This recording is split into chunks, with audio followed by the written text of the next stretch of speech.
So going up to the top of my mum's garden where the new studio is going to be. I've got quite a big area here that we're going to clean up and make into kind of like seating area. Let's go in. Just about balance everything. And I've just had the windows put in. They are fantastic. And I can see I'm getting some good light in here already. So that's where we are so far.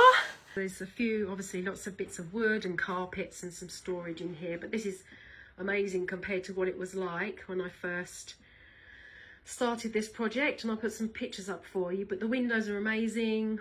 The roof actually is in fantastic condition. So all the rain that we've had in the UK, there's no leaking at all. There's only a tiny bit of something on the floor there, but that's come in from outside where the external wood is kind of all damaged. But I'm going to get some tiny windows putting up the top here, get some more light in. So it's very exciting, and see what the next stage is going to bring. And yep, I'll post an update soon, maybe in the next couple of weeks. Okay.